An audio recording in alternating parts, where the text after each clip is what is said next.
L'année 2024, ça a été une année de tous les défis dans le monde du recrutement. On a connu une année 2022 exceptionnelle, donc on avait le vent dans le dos. Les acteurs de recrutement étaient très dynamiques, les recrutements étaient volumineux. Et depuis 2023, on a vu une baisse, on a vu une contraction du marché du recrutement.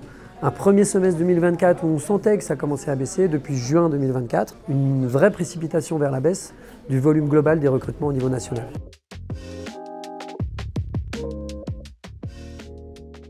Alors, il y a plein de raisons à ça.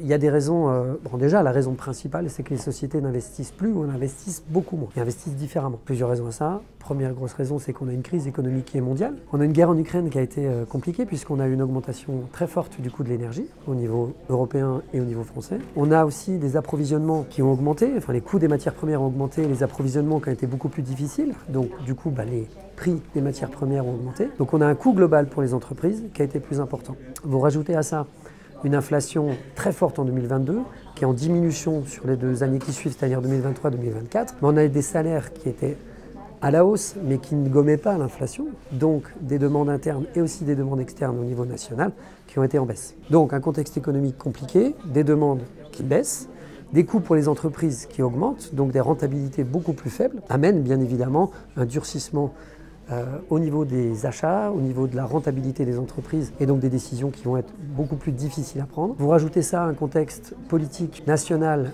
depuis juin avec la dissolution de l'Assemblée. Jusqu'à là, on est à fin novembre, on ne sait toujours pas quel va être le budget, on ne sait toujours pas ce que ça va donner au niveau des retraites. C'est quand même compliqué. Vous ajoutez ça il y a quelques semaines, l'élection de Trump, qui fait frémir tout le monde. Maintenant, moi, je ne suis pas très inquiet puisqu'il a déjà été élu président. Ça n'a pas changé énormément de choses, mais ça fait peur. Donc il y a des tensions qui sont internationales et qui touchent effectivement les décisions des entreprises au niveau national. Alors nous, ça fait 11 ans qu'on est présent dans le paysage du recrutement national. Donc déjà, on a cette chance d'avoir une assise, d'avoir une reconnaissance. On voit que le marché du recrutement global, enfin les cabinets, il est à moins 20% à fin novembre, depuis le début de l'année, quand nous, on est à plus 14% sur l'intégralité de nos activités. Donc déjà, ça montre qu'on est dans le bon, qu'on est dans le juste par rapport au marché. Il n'y a pas de secret. Aujourd'hui, on a pris des décisions qui nous permettent d'être dans le positif cette année. Les décisions, elles sont relativement simples, mais en même temps relativement compliquées parce qu'il faut du temps avant d'y arriver. La première, c'est qu'on a une assise nationale. On n'est pas juste sur la région parisienne, juste sur la région lyonnaise, juste sur d'autres régions, on travaille vraiment au niveau national. Ce qui est important, puisque aujourd'hui on peut travailler avec n'importe quelle typologie de clients. On a à la fois des clients du CAC 40, comme des jeunes sociétés locales, d'une dizaine de collaborateurs. En revanche, on a fait le parti pris d'aller quand même sur des sociétés qui ont une assise, qui ont une rentabilité et qui passent les crises d'année en année. Donc ça, c'est un point positif puisque nos clients, c'est aujourd'hui 1500 clients qui nous ont déjà fait confiance depuis la création, ils sont encore avec nous et on les embarque avec nous encore dans la durée.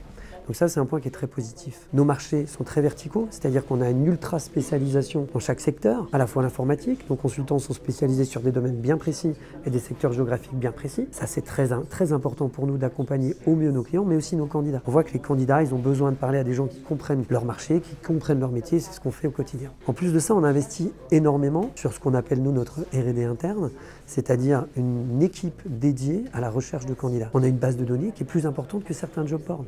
On a aujourd'hui 350 000 profils qu'on fait vivre au quotidien dans nos bases et qui nous permettent de trouver plus rapidement que nos concurrents des candidats. Aujourd'hui, on a une vraie relation. On a voulu casser un peu le code du cabinet de recrutement qui était juste là pour prendre un recrutement et c'était fini. Aujourd'hui, nos clients, on a 90% de repeat business. C'est des gens qui nous confient plus d'un recrutement à l'année. Ils nous confient des recrutements en exclusivité. 70% des offres que vous avez sur notre site, vous ne les trouvez pas sur les job boards parce qu'il y a une vraie relation de confiance avec nos clients. On a intégré tout un processus qui est un processus validé Silcom, groupe qui nous permet vraiment d'accompagner au mieux nos clients. On a rajouté aussi à ça, depuis très récemment, l'intelligence artificielle qui nous permet d'être encore plus efficace, d'être encore plus pertinent, de gagner du temps, mais aussi de permettre à nos collaborateurs de faire leur unique métier, qui est l'accompagnement des gens, à la fois des candidats et à la fois des clients. Aujourd'hui, on a un processus de fidélisation qui est relativement simple. Quand la plupart des cabinets de recrutement ont leur consultant recrutement dédié qui accompagne un client depuis 10 ans, qui va aussi aller chercher des candidats par lui-même, aujourd'hui, nos consultants, ils sont dédiés à l'accompagnement client.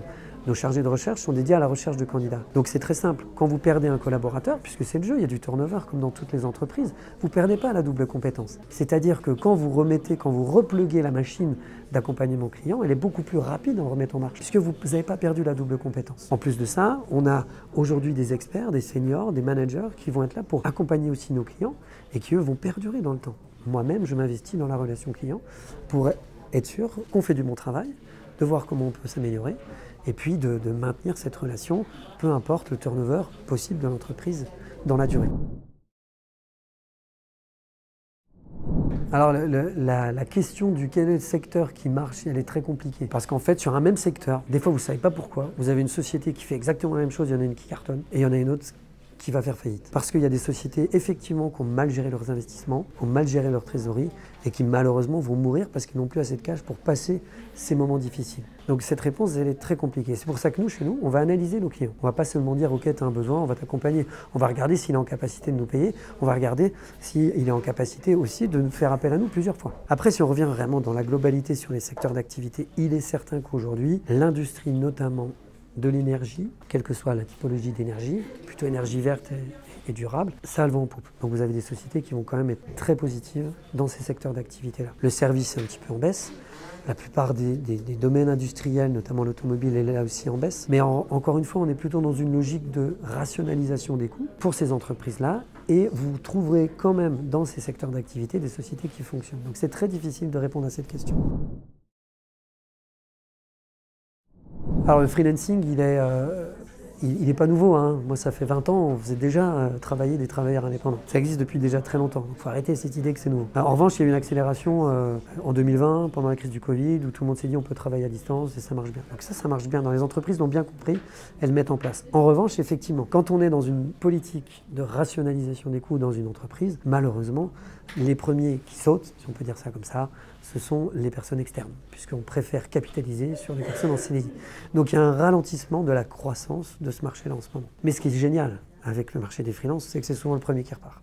Et moi je suis certain que dès qu'on aura passé ces moments un petit peu difficiles, ça va repartir très fort pour les freelances. Quand, j'en sais rien, mais ça va repartir. On veut s'assurer que la machine qui a été mise en place dans les entreprises sur les salariés en CDI fonctionne dans le temps. On a compris qu'effectivement de prendre des travailleurs indépendants sur des missions longue durée, c'est moins le cas. En revanche, sur des missions ponctuelles, un nouveau client qui arrive avec un nouveau projet qu'il faut développer à la hâte, d'avoir des missions ponctuelles avec des travailleurs indépendants, c'est ce qu'on constate. Aujourd'hui, on a, nous, un pôle freelance qui va très bien, sur lequel on a des missions de court terme qui arrivent de façon beaucoup plus fréquente qu'avant. Donc quand on était sur des missions qui duraient entre 9 et 12 mois avant, il est vrai qu'aujourd'hui on a des missions de 2-3 mois qui sont validées chez nous.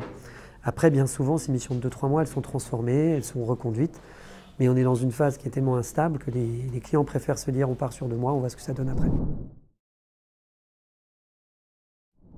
Alors, comme je l'ai dit, nous on est encore en croissance, donc ça c'est plutôt positif. Donc on a le vent dans le dos, donc on va continuer à aller plus loin. À partir du moment où vous êtes sur un marché qui est en difficulté et que vous êtes en croissance, il faut accélérer. Donc on a notre activité Silcom, cabinet de recrutement informatique, qu'on va maintenir et développer puisqu'il faut encore aller chercher des parts de marché et ça va être fait dès le début d'année prochaine. On a notre deuxième activité qui est Blue Docker, qui elle est sur une activité de recrutement industriel qu'on a lancé il y a 3 ans et qui cartonne. Même si on dit que l'industrie est en train de marquer le pas, chez nous, c'est pas le cas. On voit qu'on a des demandes tous les jours. Donc on va encore accélérer, aller prendre d'autres marchés, géographiques notamment, d'autres marchés industriels sur lesquels nous ne sommes pas encore aujourd'hui, donc on va continuer à le développer. Ça, c'est sur l'activité CDI. Sur l'activité freelance, on a 2 activités freelance. On a une activité freelance liée à Silcom Freelance, c'est-à-dire à l'informatique. Ça, on continue à accélérer. On a d'ailleurs internalisé des alternants qui vont nous permettre de nous développer pour aller encore plus loin sur ce marché de l'informatique. On a pris 5 besoins ce matin avec un client, donc on est très fiers sur ce type d'activité. On va accélérer sur la partie informatique. Et puis, on va lancer une nouvelle marque qui va être le penchant de Blue Docker sur l'industrie, qui va s'appeler Bluepeak. Et cette marque, elle va être dédiée aux freelances dans le monde de l'industrie. Puisqu'effectivement, l'informatique, c'est rentré dans les mœurs. On a des travailleurs indépendants sur ces domaines-là depuis des années. Dans l'industrie, ce n'est pas encore le cas, mais c'est en train d'arriver très fortement. Malgré tout ce qu'on dit, moi je pense qu'une fois la crise passée, l'industrie va reprendre de sa superbe et va accélérer. Donc on va avoir besoin de main-d'œuvre et on va avoir besoin d'une adaptation du mode de travail où ça ne sera plus que le CDI, ça ne sera plus que de l'intérim, mais il y aura des travailleurs indépendants. Et donc nous, on l'a bien compris, on travaille dessus depuis 2 ans et on lance une nouvelle marque pour aller encore plus loin.